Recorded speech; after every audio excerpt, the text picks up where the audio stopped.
Allah Bapa, Putra dan Roh Kudus, terima kasih.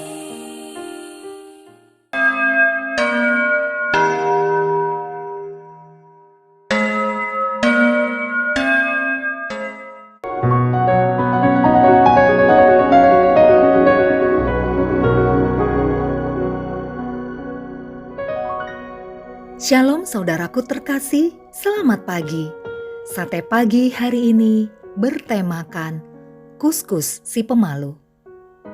Adapun firman Tuhan terambil dari Roma pasal 8 ayat 28, Yakobus pasal 1 ayat 2 sampai 4. Kita tahu sekarang bahwa Allah turut bekerja dalam segala sesuatu untuk mendatangkan kebaikan bagi mereka yang mengasihi Dia, yaitu bagi mereka yang terpanggil sesuai dengan rencana Allah. Kuskus adalah nama umum yang diberikan kepada spesies untuk 4 genus Possum Australia, walaupun hewan ini juga ada di Indonesia. Kuskus merupakan salah satu mamalia berkantung yang ada di Indonesia. Seperti kanguru, kuskus betina melahirkan anaknya, kemudian merawat dan membawa anaknya di dalam kantung yang terdapat di perutnya. Kuskus sering dianggap hewan yang sama dengan kukang, padahal keduanya berbeda. Ciri utama kuskus selain kantung yang terdapat di perutnya adalah bentuk muka yang bundar dengan daun telinga yang kecil serta bulu yang lebat. Selain itu, kuskus mempunyai ekor yang panjang dan kuat yang berfungsi sebagai alat untuk berpegangan saat berpindah dari satu dahan ke dahan lainnya.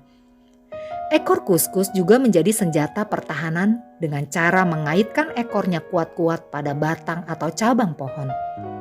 Hewan kuskus biasanya memiliki sifat pemalu dan tidak berani menampakkan diri kepada manusia. Karenanya sangat sulit untuk menemukan kuskus di alam liar. Hewan ini juga merupakan hewan nokturnal yang hanya aktif dan melakukan perburuan di malam hari. Sedangkan pada siang hari, kuskus akan menghabiskan waktu dengan tidur saja. Kuskus biasanya hidup di dalam lubang pohon, di bawah akar pohon, atau di antara bebatuan. Hewan penyendiri ini bergerak sangat lamban. Karena itulah hewan ini sering disamakan dengan kukang.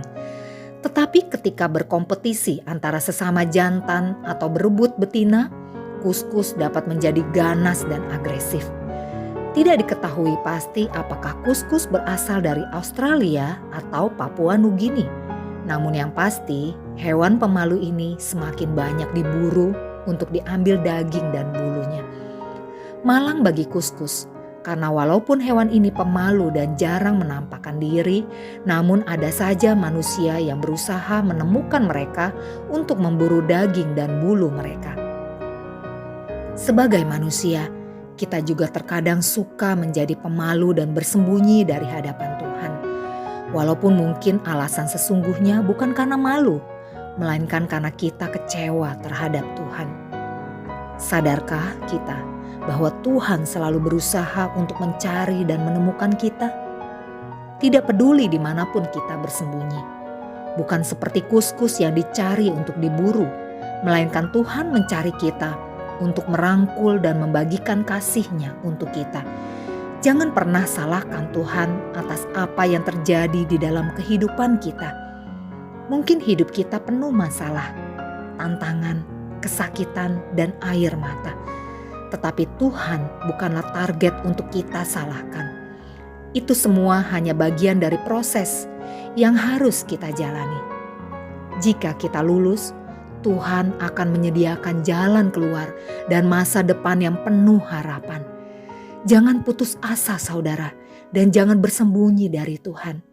Datanglah kepadanya dan andalkanlah Dia. Tuhan selalu menantikan kita untuk keluar dari persembunyian kita dan berlari menghampiri serta memeluknya. Ingatlah, Tuhan sangat mengasihi kita. Amin. Mari saudara kita berdoa. Bapa Sorgawi, ampuni aku karena sempat kecewa terhadap-Mu. Aku tidak mau lagi menjauhi-Mu. Aku mau menerimamu sebagai Bapakku. Di dalam nama Tuhan Yesus, aku berdoa. Amin.